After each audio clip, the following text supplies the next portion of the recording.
Let me join Rishi in welcoming all of you for this panel today. We have a stellar panel here. I mean, really, and a subject that's been in the news quite a bit last few weeks. When we say BRICS, it evokes very contradictory emotions. I mean, for skeptics, including me perhaps, it's a talk shop. But the talk shop, I believe, is going to get bigger in the sense that more members, a lot of them want to join it, some of them have been admitted. But it also evokes a very different feeling across the global south, if you will, that this is an instrument to transform the global order dominated by the West for so many centuries. So the notion of a transformative political instrument to restructure the global order, that's another emotion. And the second emotion has a mirror image in the West, which is, oh my God, these guys are going to, the barbarians are at the gate, the BRICS is going to demolish the existing world order. And if you see the commentary in the last few weeks in the Western press, is almost as the post-Second World War order is come to an end. So I think in all these things, I mean, the presentism, what we call the immediate sense of fundamental change, looks very different if you stay back, think about things over the longer term. And I hope that's exactly what our panel is going to do. So yeah, that's what our panelists are going to do. So we have, as we said, 3 distinguished panelists. I'll have Ambassador Rajiv Bhatia speak first, followed by Suhasini Haidar, and then by Nandan Unnikrishnan. So we're going to have each speaker will speak for about 12 to 15 minutes. After that, we'll have an interactive session, and we'll definitely close by 8 o'clock sharp. There's absolute guillotine on that. So if you have any questions, feel free to prepare them well so that we'll make it short and crisp interactive session afterwards. Ambassador Bhatia, the floor is yours. Yeah. Thank you very much for this invitation, and I must compliment Dr. Raja Mohan for his convening power. The house is full. Let me also congratulate Suhasini for superb reporting and commentary on the subject of this panel discussion, and it's such a pleasure to be with Uni, the country's top Russia expert. I suppose I'm here because of my sins. I've been watching BRICS. Is it mine? Ever since it was about to be born, and then it was born, and then it grew, and now it's going to be 18-year-old next year. And I was also your High Commissioner in South Africa, so I have still some feel of the South African angle, because they were this time the host, and what a great host they were. The topic is the future of the BRICS. So we would like to focus on that a little bit rather than covering everything. But as necessary, we will also try to cover a few key points beyond this. So let me first make a few very brief remarks on the introduction. Then I will come to my main thesis, and then I will do some conclusions. And I will draw some conclusions. My first point in the introduction would be to say that, in international affairs, it is very difficult to predict the future. We can make the headlines today, and if we have the honesty and integrity to read them a week later or a month later or a year later, quite often you find that you were quite off the mark. So to predict as to what the future of BRICS would be is not easy, particularly at this time when so much has been happening on the world stage, starting with COVID, Galvan, Ukraine, economic slump, and this whole buzz that something big is happening, something big is changing. So then my suggestion is that instead of speculating directly on the future, we should perhaps analyze what has been happening to this multilateral grouping of 5, which is about to become 11. In fact, people are worried as to what they would be called, and I think for a cricket crazy nation, there cannot be a better title than BRICS 11. BRICS 11 is what it is going to be, or if you so wish, it can be called BRICS 2.0. But whatever name you give to it, the fact is that in its history of past 15 summits, starting from 2009, but actually it began operating at the foreign ministers level in 2006. So essentially, we are talking of a 17-year-old history. Johannesburg summit simply took the cake. It was one summit that truly attracted global attention, and for a variety of reasons, and we will go into that. And that is why BRICS is in a position today where I think Asia Society Policy Institute was also encouraged to sit down and do a panel discussion. And I'm so happy that young audience is here.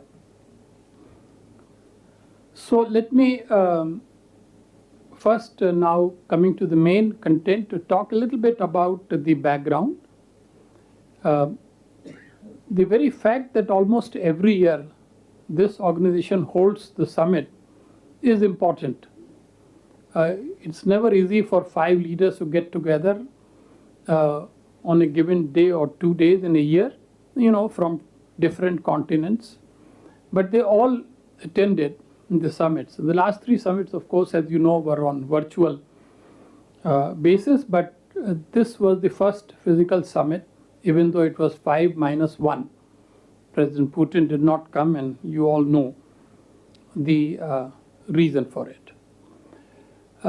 I thought that the way South Africans chose the theme, a theme with 3 separate sub-themes, that became very interesting. They talked about mutually accelerated growth as one theme, sustainable development as another, and inclusive multilateralism as the third theme. And I think this third theme totally overshadowed the other 2 themes. Of course, the entire Johannesburg Declaration does have lots of pearls of wisdom on the first 2 themes, but it was really inclusive multilateralism that became the overarching story from Johannesburg. And that is why we can call this summit as the expansion summit. The expansion train actually started some 2 years before the summit. A whole steam began to build, and when it ended, we found that as many as perhaps 40 countries or even over 40 countries were showing interest in joining BRICS, and 22 or 23 of them actually conveyed this formally or informally to the host. So this was quite a remarkable situation as to why 23 countries wanted to join the grouping.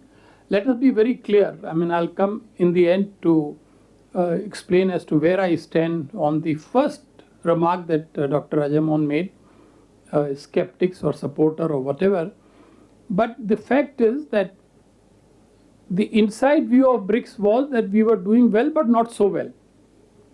Whereas the world outside, obviously, this part of the global south thought that BRICS is doing exceedingly well. And therefore, this is an ongoing club that we must join. So there was that, what we call FOMO, which all of you, I'm sure you know, fear of missing out. So a lot of developing countries felt this is a big, nice shop and we can be part of it. But at the realistic level, undoubtedly, this momentum for expansion was built by China. Chinese saw in this a good opportunity to create a host of friends and partners who will be on their side when they have the larger contestation with the West and particularly US. So that was the expansion part. Very quickly, I want to say that much of the media has got the story wrong, with due respect to the journalists sitting here. It is not that China was blindly pushing for expanding BRICS into 25 or 30 or 40. No. The fact is that in conference room, they were cautious and careful. I think at some stage, the momentum was created by South Africa. Of course, there was coordination between the two. But South Africans, by inviting all of African heads of state, plus others, roughly 60 leaders, out of which 30, 35 actually appeared, that created a momentum. When, the head of state of a state, special plane lands there, he's not there just to listen. He feels that there is a chance that if I'm there and I say hello, and I'll be put into BRICS. So South Africa also played a significant role. Probably we'll discuss the specific inclusions later, but I think what my understanding is that of the 6 countries that were brought in, on 4 there was no serious difficulty at all. Only 2, that is Iran and Ethiopia, they came in almost at the last minute, and that is how that expansion was. One more point, is this the final expansion? No further expansion. There's still a lot of scope, but there is some ambiguity. There is a particular paragraph in Johannesburg Declaration which says that foreign ministers will now sit down and prepare a model of a partner country, and they will also draw up a list of partner countries. Now, whether these partner countries will be full members or they will be some kind of dialogue partners of BRICS, that remains to be seen. We will have to see how that really unfolds. I will not go into common currency, etc. That has become very clear, and I'm sure other panelists will speak about. I just wanted to highlight another facet which has not received sufficient attention in the media, and this is about the United Nations Security Council reform. There was a significant shift by BRICS this time,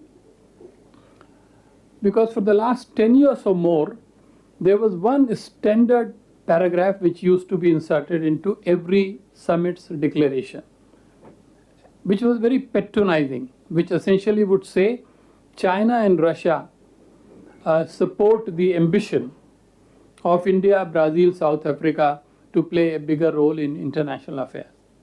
We don't need any certification from these 2 guys, but we just put up with it. This time I can share with you that our diplomats put up a brave fight, I think, among these IPSA countries, India, Brazil, South Africa, and India was absolutely at the cutting edge. And it is only because the larger issue of expansion was getting resolved, Chinese, because Russians were friendly, Russians were willing to go, the Chinese came down, and essentially they agreed to the new formulation which said that BRICS favors comprehensive reform of the UN, including Security Council, and they said there should be a bigger representation by the emerging markets and developing countries, in particular India, Brazil, and South Africa. So I think this is a positive phase that we have to remember. I will skip any further discussion on South Africa, and we can take that up later if need be. I just now basically want to come to the conclusions so that that can trigger some discussion. My research shows that it is not necessary to be either an opponent or an ardent supporter of BRICS. I think we need to be finding a good middle ground to say that BRICS has performed well, but at the suboptimal level in the last decade and a half. It has had some achievements to its credit, many disappointments, and it does now face a very interesting situation. My second conclusion would be that it does face challenges which are both internal and external. Internal challenges are very clear to us. I think India-China relationship is a very big challenge. I think the Hindu came out and also the Hindustan Times, both of them with very prudent and calibrated editorials on this very theme, which I'm sure most of us have read. You cannot have a very powerful grouping if two of the principal members are at loggerheads. So when you say future of BRICS, well, it also will depend on the future of India-China relationship. Secondly, you cannot expect this grouping to prosper if one of the top three members, Russia, is a kind of a diminishing power today. It is engaged in a very protracted military conflict, and as long as that lasts, that will be a millstone around the neck of BRICS. And in terms of external challenges, now we are importing new challenges. When we bring in Saudi Arabia and Iran, which have just had a rapprochement, so their tensions are being imported into the grouping. We have had serious difficulties between Egypt and Ethiopia. They are being members, so you can imagine, just as we see in SCO, India, Pakistan, tensions are never very far.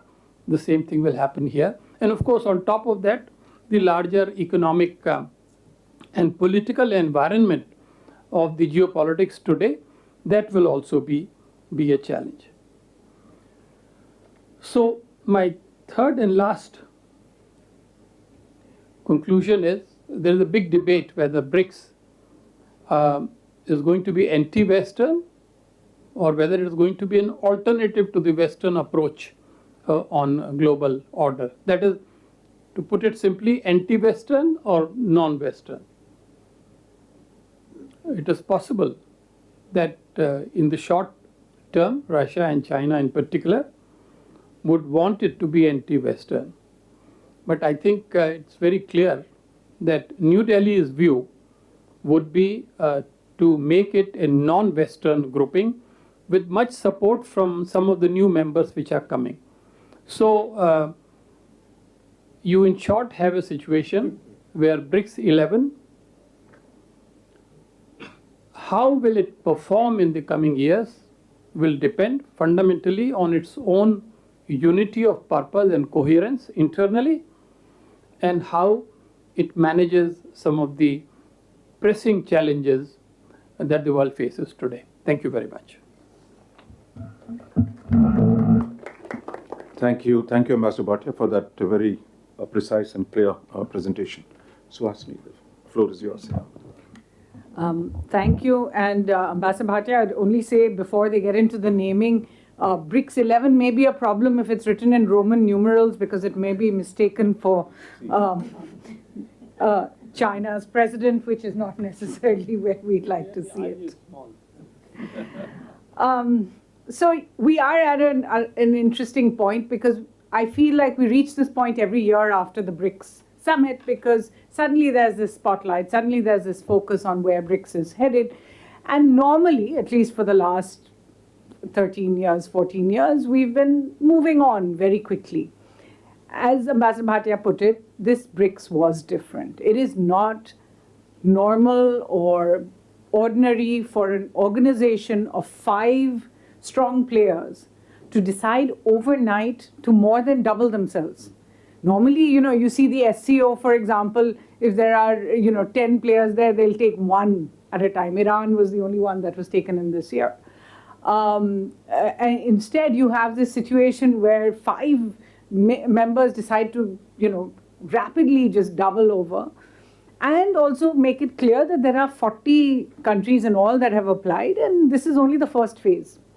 So a lot will depend on the bit of the document that we have not seen yet, which is the criterion that the countries agreed on And this is somewhere where India took the lead, because India perhaps was not in favor of the kind of rapid expansion we've seen, but was trying to push as long as possible to ensure that there was some kind of criteria put out there. Obviously, India wants to avoid the kind of situation we've seen in SARC or the situation we've seen in the SCO, whether it's Pakistan, whether it's China, having that, because that, eventually it just brings down everything. The SCO foreign ministers meeting earlier this year was not, from a host's point of view, a very, grand success. From a host point of view, it was mired in the bilateral differences of the groupings there. So it is important to see what are the criteria that they've agreed to. Have they agreed, for example, to give the founder members of BRICS, and actually the founder members were the 4 BRIC before South Africa joined, whether they've decided to give them any kind of veto powers on who joins or who doesn't. Who is going to decide? Will it be all the members of BRICS who will now bring in others? So I think these points I can't really speak about because we don't yet know the extent, we don't yet have that paper. But it will be important to watch for everyone. You can't look at the future of BRICS without actually looking at its origins. And it's a strange grouping, because it's a grouping that was not proposed by any of its members. It was proposed, as everyone now knows, in a paper written by a consultant who essentially, and if you read that paper, by Jim O'Neill, you realize he was not speaking about BRICS as a counter to the G7. He was talking about BRICS as a kind of extra group that would tack on to the G7. Russia was in, out, so it was sometimes G8, G7. But he was talking about the fact that these 5 emerging economies should be engaged with by the G7. Now, the G7 has, like all of the other multilateral institutions, whether it's Bretton Woods, whether it's the UNSC, the G7 has also not decided to reform. About the only thing they do is drop Russia, pick up Russia, then drop it again on political issues. When, frankly, G7 keeps telling you that they are an economic bloc. They don't explain why they have not looked at changing the membership. Our countries like Italy, I mean, no offense to anyone, any one country, but our countries like Italy and Canada, are they seriously the most important economic countries in the world, that this little cozy group of 7 countries meet together and then speak in unison as one about the affairs of the world? I think there is a certain amount of irritation around the world with this idea that they are somehow the supreme group. And if there is an expansion, it goes only up, it becomes a G20, who are somehow arbiters of the world's destiny at a time when, the statistics are clear. Today, the BRICS has actually, BRICS economies, if you add them up, come to about 32% of the world's GDP. That's about where the G7 is, because actually G7's come down. It used to be more. It used to be about 42%. It's now come down to about 30%. How much of the world do they represent? G7 countries combined represent 10% of the world's population. The BRICS countries represent a hearty 30%, a third of the world. So, the fact that there was this inequality and this refusal to look at any other options, that has actually led to BRICS's emergence, if you like. And however we skin it, however we look at it, the BRICS has been mocked over the entire time I've been covering BRICS, I've heard the mockery. I've heard, the rise of the rest, the also rans, this idea that, the bricks are falling out of the wall, or that there's a chink in the wall, or whatever. So, there's constant mockery. Even just before this summit, I saw a headline that said, BRICS should not be expanded, it should be disbanded. Now, all right, disband away, but then tell me, what is your alternative? If these countries are not going to come together, are you saying that only this one little, as I said, cozy clique of essentially countries of the global north are just going to be the only thing without any movement in them? So I do think that this expansion perhaps is an idea whose time has come, and it shows the world 2 or 3 things. It shows the world, one, that BRICS is still dynamic, that it has relevance at a time when its relevance is being questioned. The second thing it shows the world is, unlike other groupings, unlike other multilateral institutions, it is willing to open up. It is it's not an exclusive group, it is an inclusive group. You may not agree, you may not like the members of it, you may not like the leaders of the members of it, but it is putting out a message to the world. And the third thing it is putting out is that the UNSC system and the UN system of global governance, along with the Bretton Woods institutions, is not acceptable anymore. It is strange to me that it was the UN Secretary General, Mr. Guterres, who came to BRICS and spoke about this issue and said that it is true that we have failed to reform, we have failed to be more inclusive. So it's telling you something. That's the message that has gone out. I would humbly beg to differ with Ambassador Bhatia when he says that Russia perhaps has become the most difficult part of BRICS. I think Russia is the reason we are seeing, or the conflict in Ukraine, I should put it this way, the reason we are seeing this interest. Why is that? Not because people are not uncomfortable with what President Putin has done, or people are not uncomfortable, and so many countries are uncomfortable. If you look at the UN General Assembly, 140 countries voted against Russia and what Russia had done in Ukraine. So there's no question that countries are uncomfortable. Many of those were members of the new expanded BRICS.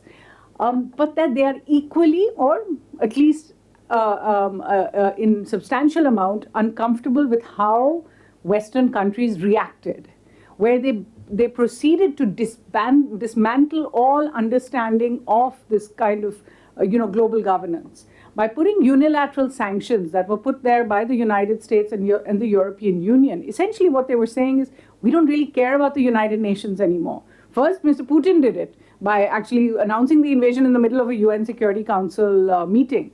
But then we saw the counter to him also seeking to subvert or divert what was understood as, the WTO or the international norms, UN sanctions, UN, obviously the UN is fairly log-jammed and unable to take a lot of these decisions.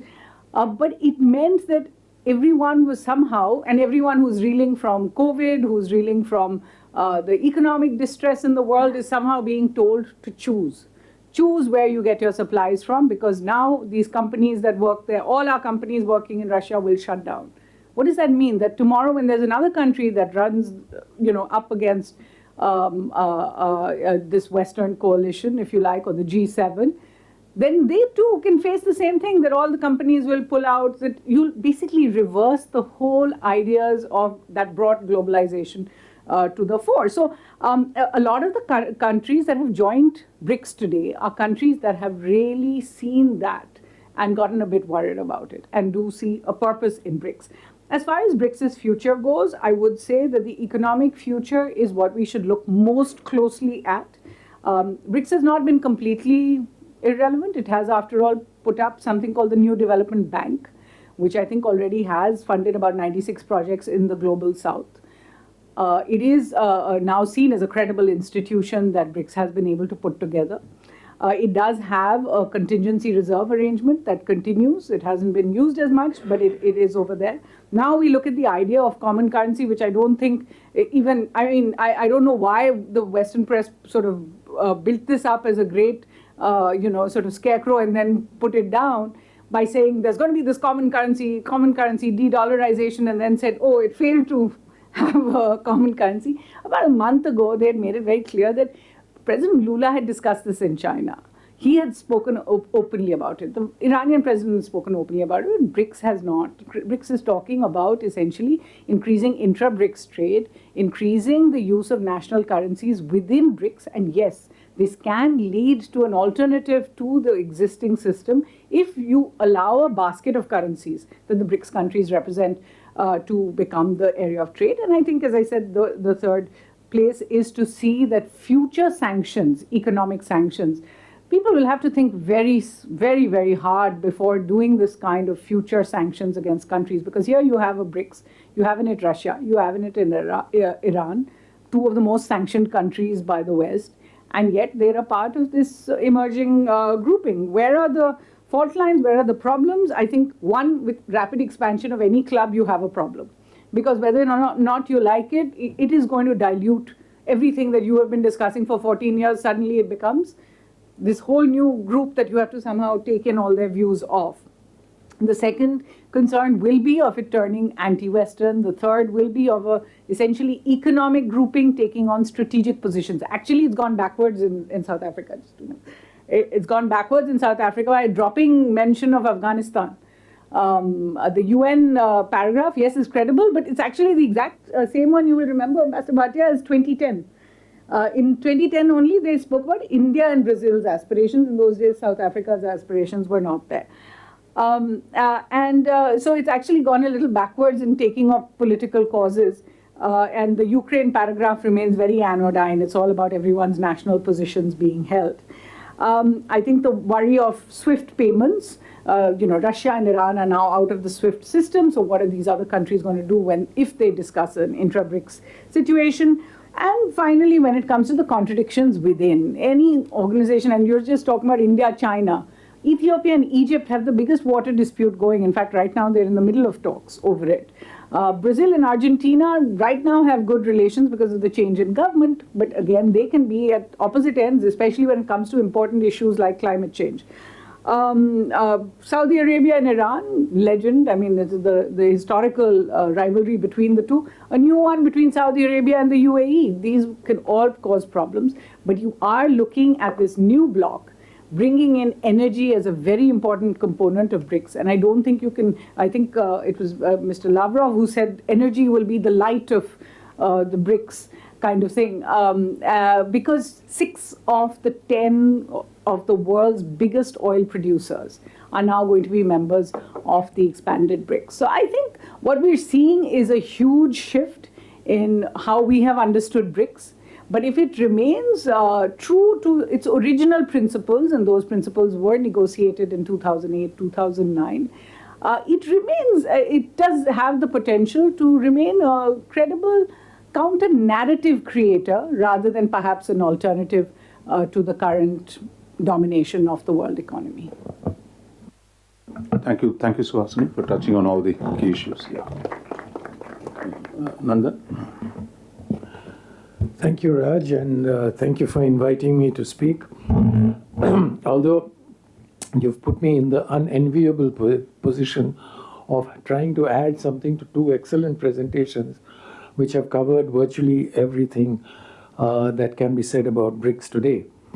So I will start with what Ambassador Bhatia said about the future being unpredictable, but with a caveat that all domestic policies are the ones that will drive foreign policy. I mean, foreign policy is never going to be the driver of domestic policy in any of the countries that are today members of the BRICS or are likely to become members of BRICS. And why am I saying this? Because one thing that unifies all the countries in BRICS is the fact that these are all developing countries. Their primary challenge domestically is development. And that is where I, in a sense, am probably in the camp of skeptics on this particular issue with Dr. Raja Mohan. The BRICS inherently cannot be anti-West.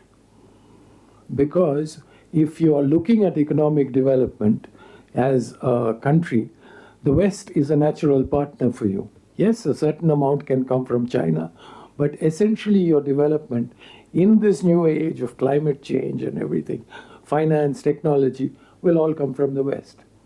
So I don't think that BRICS as such would acquire an anti-West tone because of this overhang of the desire for economic development. However, and that is where I will agree with Suhasini, I think also that the countries of the developing world are getting a little tired of being told how and what they should be doing. And that too by countries which essentially, I mean again, harsh truth unfortunately, have got rich by being colonizers. I mean, there are amongst the so-called G7 practically none who haven't held colonies at some stage or the other or become richer as a result of that. So naturally, when it comes back, in fact, India is the only exception where we don't hate our colonizers. Every other country detests them, which is an interesting, curious thing that should be studied, I think. Maybe I'll blame Nehru again. Good one. Coming back to the summit per se, I wanted to probably clarify, maybe, I don't know, it's my understanding, that yes, many countries were kind of lukewarm towards expansion. And I think I agree with Ambassador Bhatia that China was amongst them. Brazil and India definitely. But what transpired was probably some kind of discussions between the countries that were aspiring to be members and some of the countries that were reluctant to expand BRICS without working out clear-cut criterion. And I'm led to believe that this is the stage at which Russia intervened forcefully into the entire discussion, or rather more specifically after the Saudis asked the Russians to intervene. And that is when the sort of penny dropped with everyone else, and the change occurred in the positions of various countries, and everyone suddenly became enthusiastic proponents of expansion with or without criteria. The future of BRICS, in my opinion, to a large extent, yes, I mean, it will be determined by the various contradictions in their bilateral relations. But I think also the future of BRICS has certain unifying factors. One is, of course, economic development. But the other most important one, or more important one, I would say, is this of inclusive multilateralism. And this is where I'll completely echo what Suhasini had said earlier, that it is not just that the United Nations has failed to resolve a variety of problems that have come up in the world.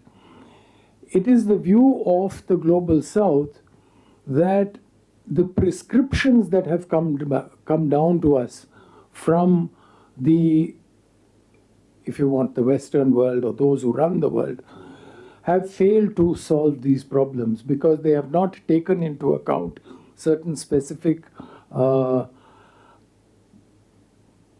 aspects of the variety of problems that exist in the developing world. The inclusive multilateralism, as the BRICS Summit speaks of course, includes creation of maybe a reformed Security Council. But I think at this point of time, the UN system, while it holds hope that it will get reformed, is not the system that the world is looking out with much hope in terms of being the body that will represent the aspirations of all the countries, or rather, which will meet the aspirations of all the countries. So I think that we need to look at, I mean, the BRICS countries, not we in this room, but the BRICS countries will look at not just reforming the United Nations in terms of adding numbers to the Security Council and making it more representative. But I think the BRICS will have to do a more fundamental reform of, or rather propose a more fundamental reform of the UN Security Council. And that may face resistance not just from existing members, but particularly from the members who hold a veto. Because expanding the Security Council, but not expanding the number of veto members, would not really make any sense, because you will still leave controls in the hands of those who currently control or control the narrative, as Suhasini had said. The final, one second, I have to now figure out my own handwriting. Yeah, well, I wish it was. Well, actually, then since I can't figure this out, I've written something, but it's very, yeah, okay. On the final point is about, I agree again with Suhasini, on the Russian invasion of Ukraine, curiously, being the factor that has suddenly got the whole world worried about and brought this whole question of Western domination to the fore, as it were. Till recently, actually, very rarely did you find any learned articles that would speak about Western domination of the economic order, political order, and so on and so forth. But after the Ukraine misadventure of Mr. Putin, what has become clear is that while one may not condone his action and the unilateral sanctions that have come after it, the conduct of the war clearly shows something else, that the war is not being fought between Russia and Ukraine. This has become a direct war of Russia with NATO. And it is this that is causing distress and concern in many other countries of the global south. And this is what, in my opinion, is calling for the hedging of foreign policies by many countries. And it is that hedging that is leading to the expansion of BRICS. Thank you. Yeah, so I think we had a really wonderful set of presentations. So before I go to the audience, maybe I'm just going to ask them a rapid fire kind of question, a brief one. We can just answer those quickly and then we'll go to the audience. All three of you have spoken of contradictions. Because good old Marx and Hegel have all said contradictions are essential part of life. So it's not shocking, but the fact is, how does it affect India more directly? For example, in the two speeches that we've heard, President Xi Jinping actually at the BRICS forum said we should embrace true multilateralism and reject small cliques. Small cliques. Small cliques is a phrase the Chinese regularly use to describe the Quad, and here is India, part of the Quad. There's also lesser clique that India is part of, that is the I2U2 with Israel, US, and United Arab Emirates. So there is one direct, throughout the last few years, Russians and the Chinese have repeatedly attacked the Quad, the Indo-Pacific, while India is strongly with them. A second contradiction that I saw for India was this, that Prime Minister Modi in front of, Xi Jinping actually talked about resilient supply chains. And our foreign minister has been talking about decentered globalization.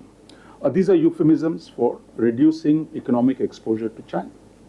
Well, the BRICS is saying we'll expand, we'll work together, while operationally our policy on the political side is to do more with the Quad. On the economic side is to reduce the dependence on China, because here is the final contradiction, which is India's trade with the US, around $200 billion, the biggest.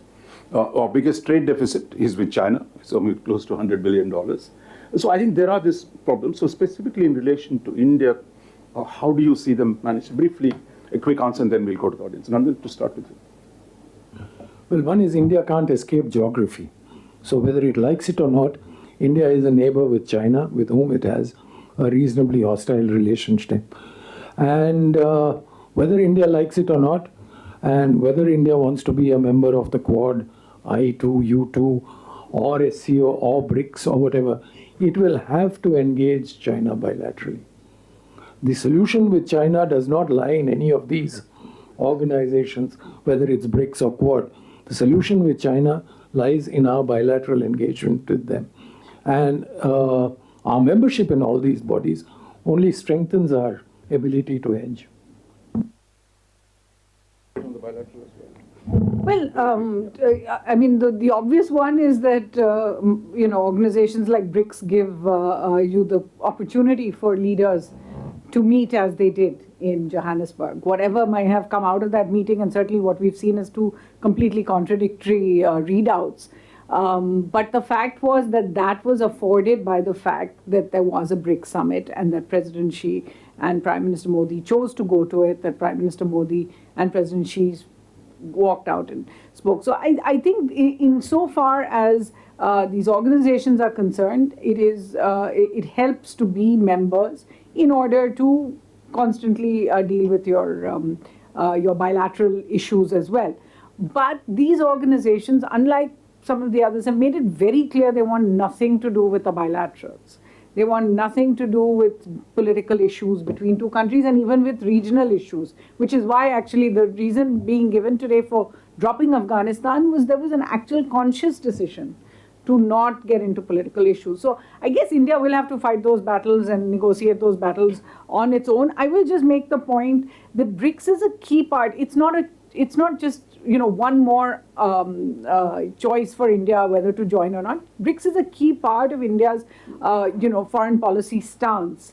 And we always forget that when India joined Quad, it joined SCO in exactly the same year. We're not talking about some decision that was made by a previous government in a previous decade. So this desire to hedge continues. It may be less and more at different times, particularly depending on how badly China is behaving. But in actual fact, that desire to hedge remains and is shown by the Prime Minister's attendance at BRICS.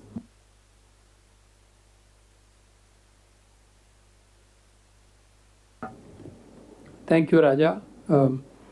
I'm also a keen student of your writings, and therefore I can understand that the first contradiction is very important, and I think it's necessary to spell out as to where we stand. I would start by saying that today for India, the US is the #1 partner in the world, and China is the #1 challenge for India. So if this is what the situation is, how do we explain the apparent contradiction between the Quad and BRICS? What I'm going to say is not because I served the government for 36 years, but I'm saying it because I have freedom for the last 13 years since I retired. And what I'm saying is that this apparent contradiction actually does not exist in the minds of policymakers. The Quad has come to occupy a very high place of importance in India's foreign policy calculations. The Quad is the way to deal with China in Asia in particular. It is a collaborative effort, and I must say that in the last 5 years, especially in the last 3 years under President Biden, it has made serious strides. It is not just about Malabar. It is about much more, and someday we will discuss that. But the Quad is important, and Quad is here to stay. And no matter what China says, New Delhi is not going to move from that. On the other hand, the importance of BRICS is to make sure that India does not yield space to China when it comes to the leadership stakes of the global South. Some people even argued that India should stop expansion. Why should we do this? It was not possible to do it for 2 reasons. One, on one side, you are asking for a seat in the Security Council, and on the other hand, you tell your fellow Global South members that you can't come into BRICS. This would be totally wrong, so that was not possible. And the second thing is that the more countries which are balanced and have good relations both with India and China joining BRICS, it does help India. So on the larger global South issues, development issues, the leadership stake, BRICS is important. And as I said, without being emotional about BRICS, either as a critic or as an ardent supporter, we can say that India's foreign policy establishment believes that BRICS is also necessary. Very quickly on the second contradiction, I'm not an expert on economics, but how do we reconcile this claim for resilient supply chains, whatever it might mean, and the reality of the India-China trade? My simple IR answer is that having a trade of some $130 billion with China is the short to medium term arrangement. And having resilient supply chains is our long-term desire. And now whether we would reach there and how soon we would reach there, we will have to see. Thank you. So we heard BRICS is as much about competition as it is about cooperation. So I think there is both the elements, but that's part of life most of the time. So we have about 35 minutes. So please ask questions. No, sir, we'll go to the young people. We have a hall full of young people today. So we'll go to them first. And wait, I mean, I'll get back. Yeah, so, please. Be brief, because I've got lots of people, as you can see. The shorter your question is, more people can ask a question. Request you to please use the mic. You can go in the back row. Yeah, thanks. So only till recently we have seen a lot of news or articles regarding the relevance of BRICS, but more than 40 countries has expressed their desire to be included in the BRICS. 22 countries formally requested. But the question is, as Suhasini ma'am said, when the group gets larger, how efficient it would be to coherently... Got it, yeah. Yeah, that is my question. Good, yeah. Anyone else? Yeah, please. Yeah, my question is, sir talked about how BRICS can function in... Which, sir? Rajiv sir, Dr. Rajiv sir, and Nandan sir as well. They talked about whether it can function in an anti-Western way or non-Western way. So I just want to know how it can function in a non-Western way, and if it can function in that way, then how significant will it be later on? So, yeah. Okay, right at the back, that lady. Yeah, please, you want to ask? Yeah.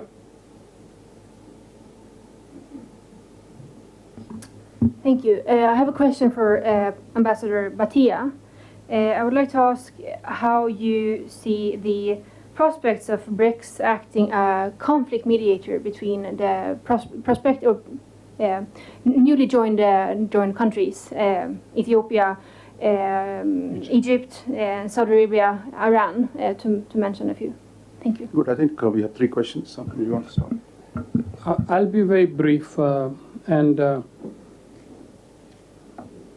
I think this anti-West, non-West, we have really elaborated it fairly extensively. All that I can say is that the battle for the soul of BRICS will continue. As I explained, India's foreign policy is not anti-Western. It is to some extent pro-Western, and to some extent it is non-Western. And India's leadership of BRICS will make sure, with the help of some of the like-minded countries, that it will not be seen what Chinese and Russians at this stage would like BRICS to be. I think that is all that really we can show.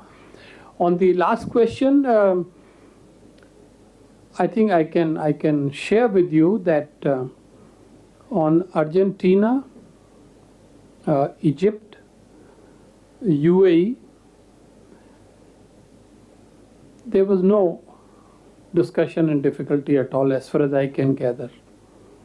The issue, the biggest surprise was Ethiopia, because when countries were pushing Nigeria, they discovered that perhaps Nigeria is not so hot on it.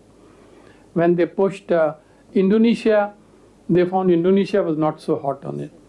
When perhaps we tried to push Bangladesh, we found there was not too many takers. So, essentially it was in that context. But I think, as Dr. Rajiv Mohan said, and others also endorsed, the Egypt-Ethiopia tensions and Saudi Arabia, UAE, Iran tensions. I mean, I'm not an expert on that area, but now I'll have to read more.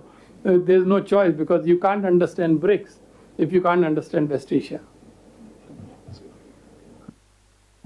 The question about coherence is absolutely valid, given that we are seeing live the process of G20 and the troubles that India is having, not just on the subject of Ukraine, not just on the Ukraine paragraphs, but on things like climate change, climate finance, debt sustainability, even something that seemed innocuous like India pushing for what is called women-led development actually has a lot of people up in arms.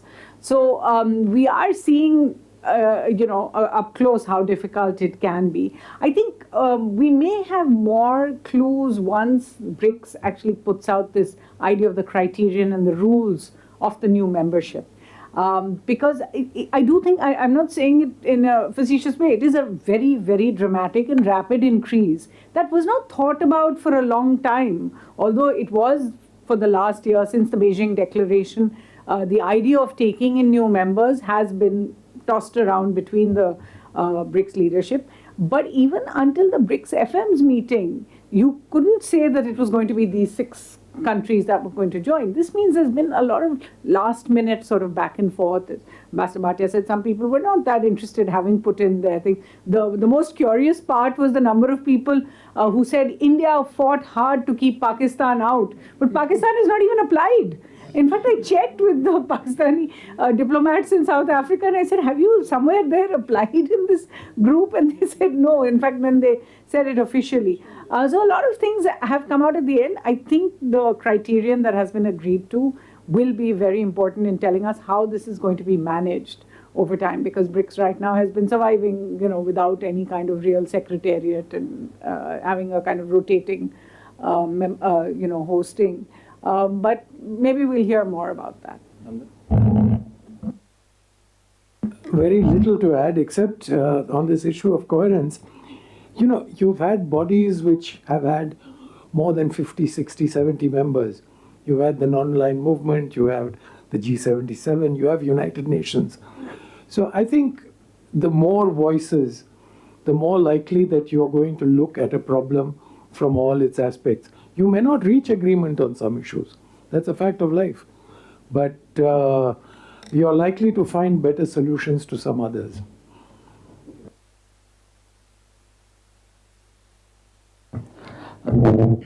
My question is to Rajiv sir. Sir, more kind of a theoretical question.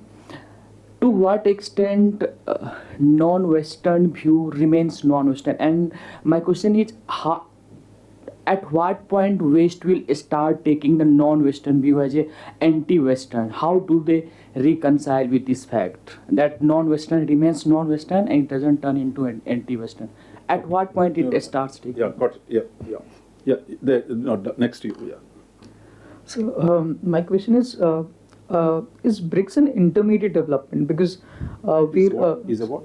is BRICS an intermediate development? Because we are developing these counters, but eventually we want reforms in the UN Security Council. That's our ultimate desire, or not for our only country, and we eventually want everybody on the table, and only the place where it could happen is UNSC. So could we say that this is also one of the countering strategies, and ultimately just we want the development into those the reforms in the Security Council? Thank you. Why don't you might as well, and then we'll go to the next after that.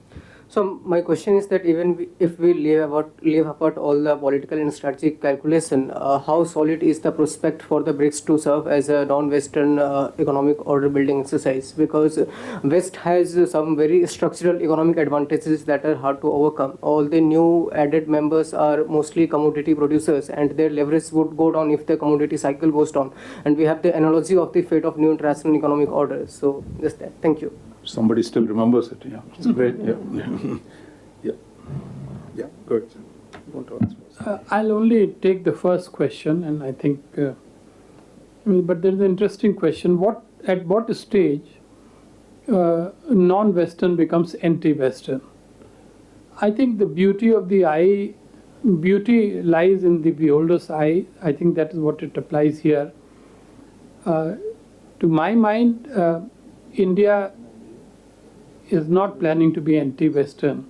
So whatever we need from the West, whether it is reform of the Security Council, in WTO, getting more technology, climate finance, India will continue the path of diplomacy, the path of dialogue, the path of pursuing. But India will not reach the stage where it would say, all right, since last 75 years, West, you have not delivered. Now we are joining completely with all your proclaimed enemies. Whereas the other guys, they say that, look, the West is no good. In fact, their proclaimed aim is to be number one, displacing the present number one. So that is would be seen in the Western capitals as anti-Western. India will not be seen anti-Western. On the New World Order question, I think we are in very interesting times. And these are times where we will look back maybe in 50 years. Most of you will be around. To look at really what happened at this time to change the dynamic. We're hitting, close to, as Ambassador Bhatia said, 75 years of no change in this kind of order, but everything else has changed. And the old world order is not delivering on COVID. There was no delivery from the global world order. The WHO was not even able to hold China to account as to, please tell us when, this virus came out, what did you see, what are other countries supposed to prepare for? None of that happened.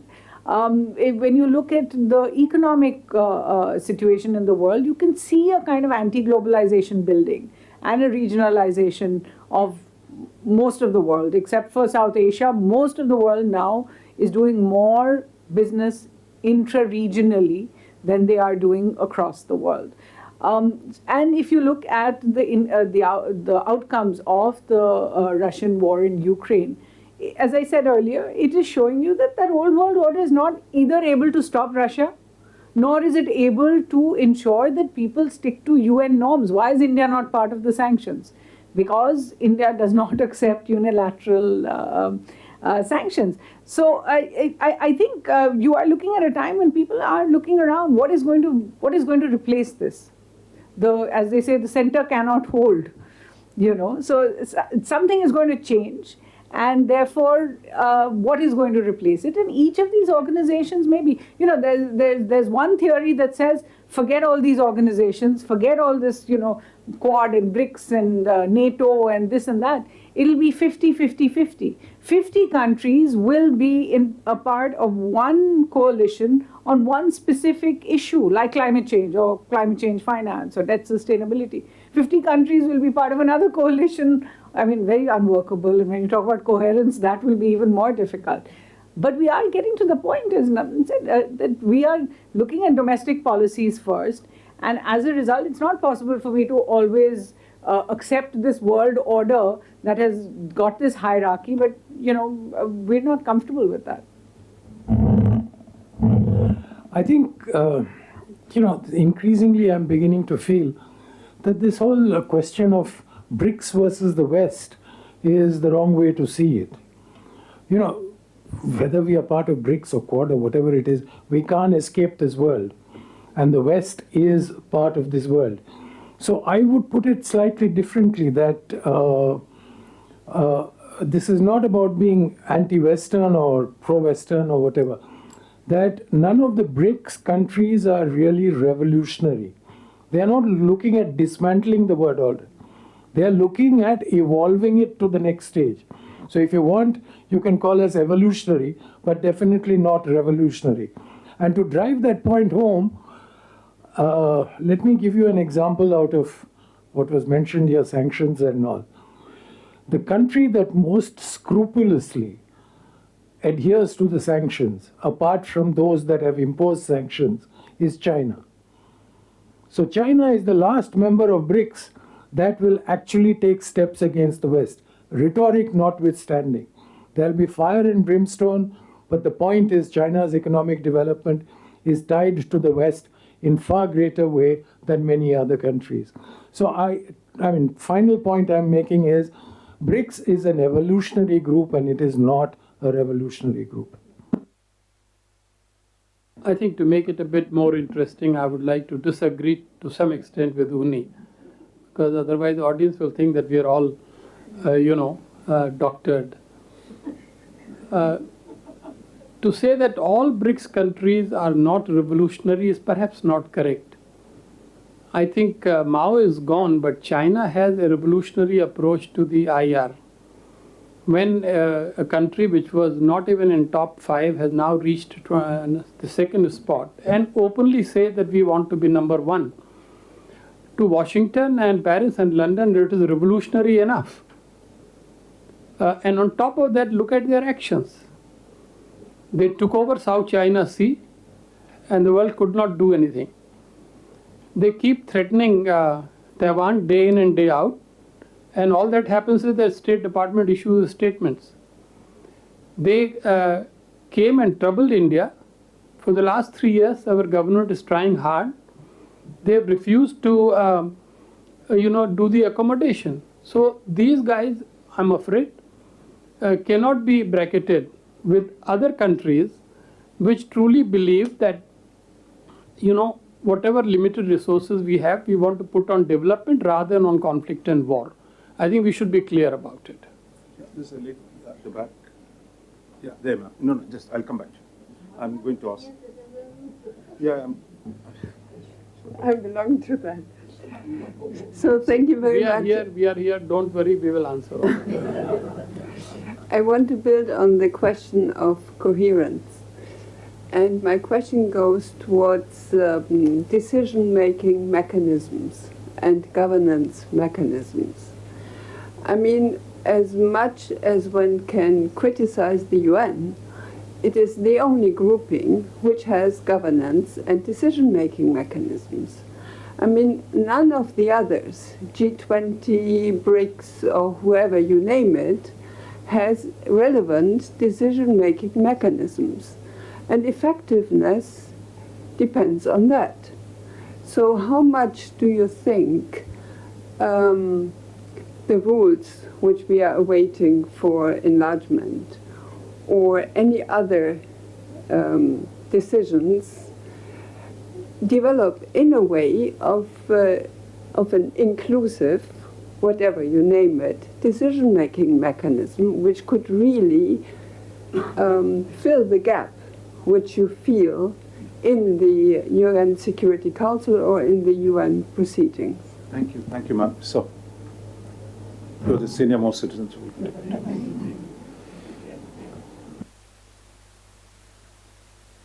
I'm the least qualified to speak because I'm the oldest. And secondly, this is not my subject. International diplomacy is not my subject. But my only claim to fame are two. One, I've written a book on containing the China onslaught, which has been well received, and I've given lectures on that book all over the world. Let's have a question. So a lot of people waiting, so if you can... Yes, well, you stopped me from speaking because I was the oldest. So give us a question. So I had to justify speaking. No, please. So that's why I'm justifying. Yes, a lot of people are waiting. No, then I'll immediately come to the subject. Yeah. Then first, I don't have core competence, but then I wrote this book, and I was India's representative for some very strange reasons when the BRIC report was released in the Goldman Sachs head office in New York. I was very confused. Why are we having this meeting? Why have I been appointed? I asked Narayanan, who was then the foreign secretary. I used to be Secretary of Power, Secretary Disinvestment, and Chairman Telecom Regulatory Authority. Later, I asked him, give me a brief. So please, the question. Yes, please. But just after this. Yeah. Because the question emerges from this. I asked him, what is a brief? And he didn't give me a brief. He said, I have none. And that is my impression, that BRICS was created for no reason. It just came out of Goldman Sachs report. Okay. And then it suddenly exploded. So please, into so much of interest. I think you've seen so many hands go up. I think it's not fair. fair. I'll stop. Yeah, thank you. So yeah, please, can you keep it brief? I think Suhasini said the sanctions are unilateral. The point is that if you don't, what was the alternative? I mean, if you have unilateral sanctions, isn't it going to, the effect of Ukraine is not going to have a similar effect on China? They will moderate and they will cooperate more because they would also be afraid of getting more of this kind of thing. So what was the alternative to economic sanctions and NATO's attitude? Yeah, thank you. I'm going to take, Shripati, make it very, very brief. Shripati, two questions. The first one is speculative. Tomorrow or in the near future, what happens a country like Australia and New Zealand knocks the doors of BRICS, saying that we represent Oceania? Second question is that all the BRICS countries, the 11, now that we are running short of acronyms and now started to number groupings, and all these countries are part of different groupings, how do you manage the contradictions of individual groupings and their priorities? Got it. Yeah, just please make it very brief. Speak into the microphone. What is the risk India runs in terms of China weaponizing the body? And given that a lot of Global South members are compelled to toe China's line due to economic interest, what is the risk that we run in terms of our future? Thank you. Rishi, you can, I'll come to you. Next round. A very sideline question on the BRICS sideline meetings. It's about Modi-Xi meeting. So how far it was significant in breaking the ice? And second is, how do you decode who requested for the meeting, actually? Okay, I think now all of you. Yeah, Nandan, start. Let Suhasini start. I'll take that last question. To be really honest, I, as a journalist, and I'm sure as a diplomat, Ambassador Bhatia feels the same way, that it is appalling to even see a statement saying that this was done at so-and-so's request. It shouldn't matter. If two leaders are sitting together, it should not really matter who asked for it, because the counter to it was that we actually said no to a structured meeting, but we requested an informal meeting. So it means both sides wanted to meet. Both sides felt they wanted to take opportunity of the common platform and speak to each other. What came out of it? Again, this is one of the issues, and we're moving into very difficult territory where leaders feel it is okay to have these sofa set conversations, and then kind of the outcomes come by stealth or surprise on everybody. There's no question that leaders have always held these kind of conversations, but then you didn't have somebody coming out and announcing them. So we do have to see whether there is a long-term outcome, because after all, the Prime Minister and President met last year in Bali. We saw the video, they shook hands. We were told it was exchange of courtesies. 8 months later, it emerged that they had discussed something more as well. So I think we're still waiting to see. The proof of the pudding will be at the LAC at the end of the day, no matter what they say on the table. I'll answer that specific question on what was the alternative to economic sanctions. I'm not saying that there is an alternative. I'm saying that once the West took this decision, decided that it could not work through more perhaps inclusive methods, what it essentially did was not just say, no more sort of trade with Russia. They essentially sat dismantling all parts of that global thing, whether it was SWIFT, whether it was the use of certain currencies, whether it was travel of Russians outside the country, flights. It got to the point where there was cultural breakdown completely. You couldn't be the conductor of the Munich Philharmonic if you didn't denounce Russia, if you were of Russian extraction. So we saw a kind of breakdown of, the idea that the world was no longer thinking of one world as an idea at all. And I think that's what people were reacting to. And Saudi Arabia... Is it going to deter China or not? Listen, I think we can't have bilateral... We'll discuss it. I'll just take 2 or 3, but very briefly. I think Modi-Xi Jinping meeting, we are all grateful to Suhasini for extensive coverage of this. I think the one great advantage of groupings like BRICS is that it allows meetings of leaders which otherwise would not take place. This is something we must note very carefully. It was simply impossible for Mr. Modi to go to Beijing or Mr. Xi Jinping to come to Delhi to discuss. But sitting there in Santon Convention Center, it was normal and natural. So now, since we are talking the future, let us see what happens 10 days later here. Will he come? Most likely he will. Will he have a separate meeting with Mr. Modi? Or will he have a meeting with Biden but not Prime Minister? These are some of the things that you should be watching to understand the dynamics of BRICS. Madam, your question was very apt. If Security Council and the UN institutions are not working, that is probably due to the fault of the members. Whereas these informal bodies, G20, BRICS, Quad, what is their fundamental validity? And how can you place so much hopes on them, if I understood it correctly to a large extent? The answer is that the caravan of international diplomacy keeps moving on. It has got stuck on UN Security Council. Reform is not happening. 6 months back, UNGA president came and he made it clear in a lecture at Sapru House that text-based negotiations is the biggest sham that is going on. There is no negotiations, but the world believes that some negotiations are happening on UN Security Council reform. So we have to find ways and means. The main highway is stuck.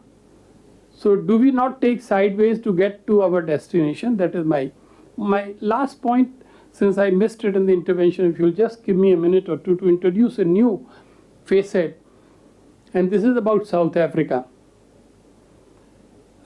We all saw on the television how nicely China arranged a state visit a day before this summit. The Chinese leader gets order of South Africa. He is the big doula of the, the entire celebrations. And so it was made very clear that within BRICS there is a dynamic, which is China-South Africa dynamics, that we should be taking note of. I think we're just going to run out of... Yes, ma'am.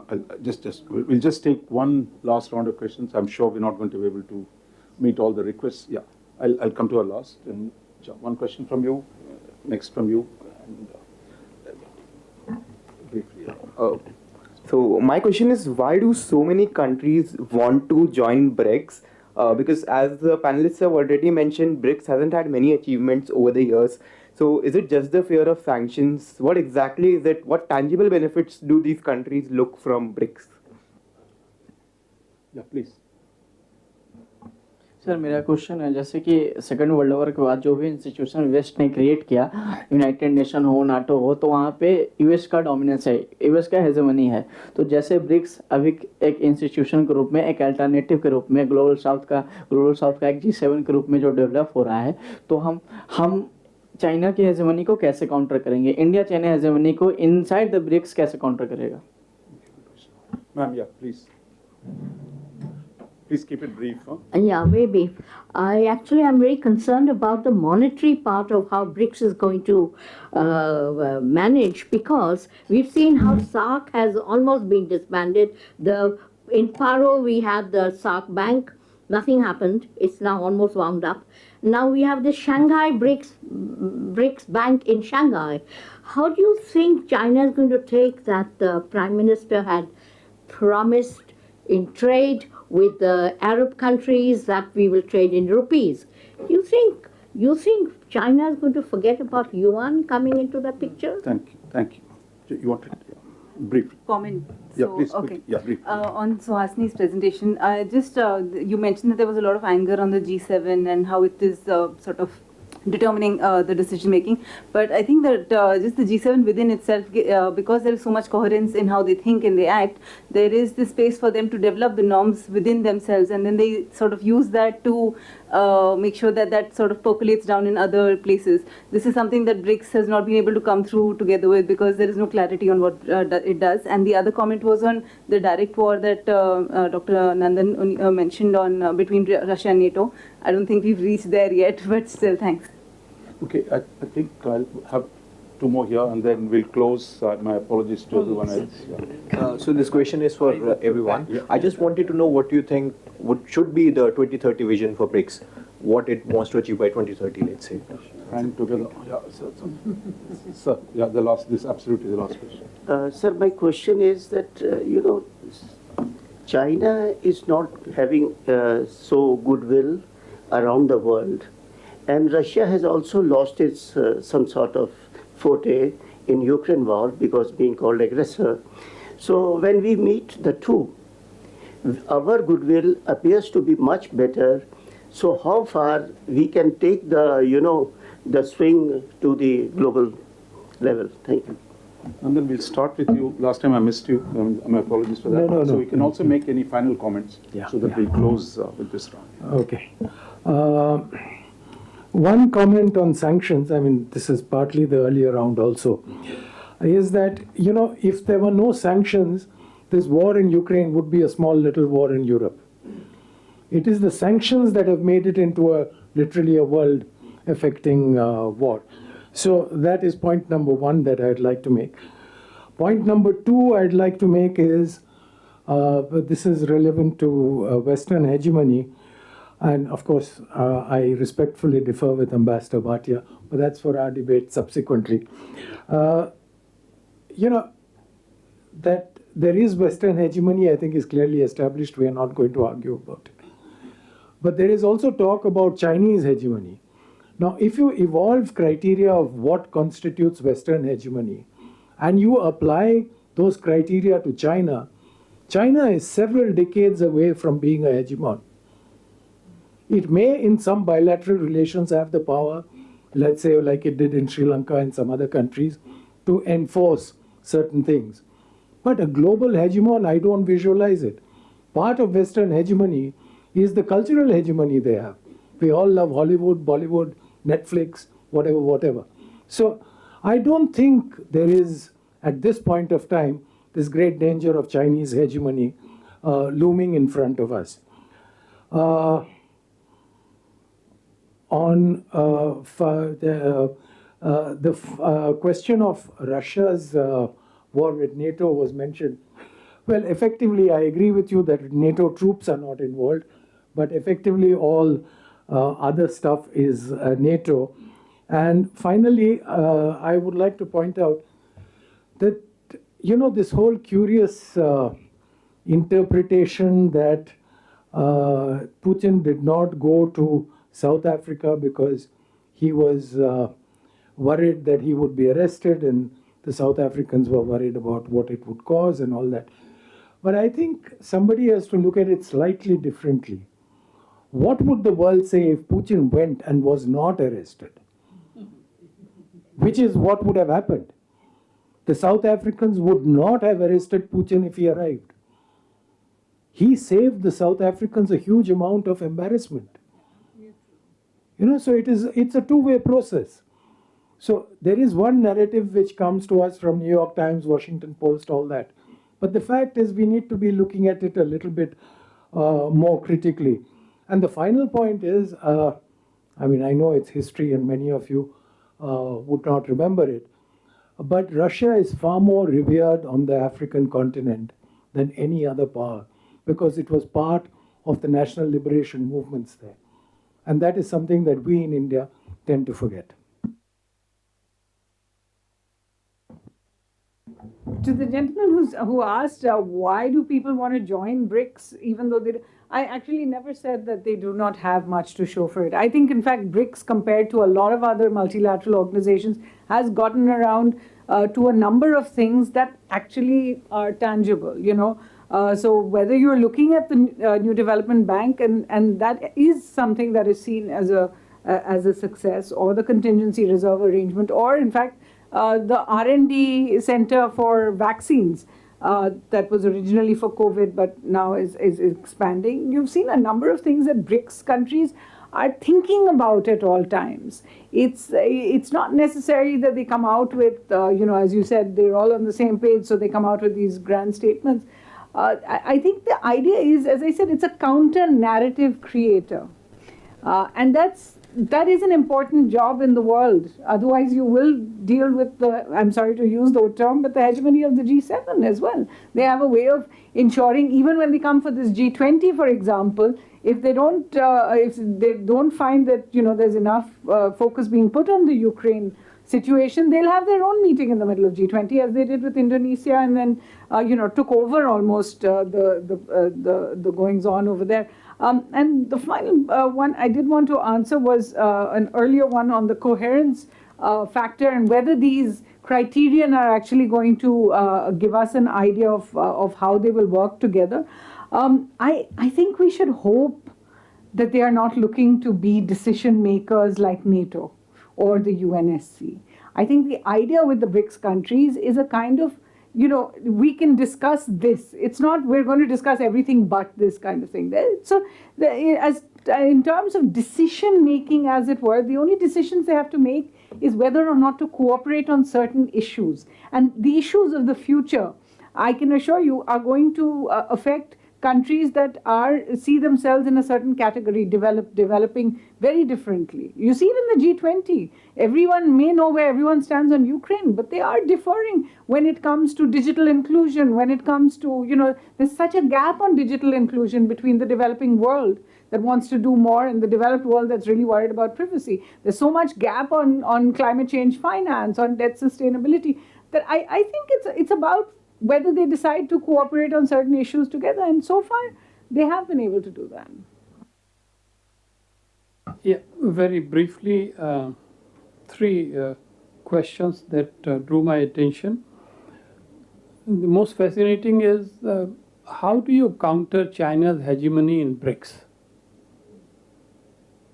This is a challenge India will have to face, and I imagine that the day after they returned from Johannesburg, possibly Foreign Minister called a meeting of the top mandarins and may have told them, chumps, now you have to get on to this.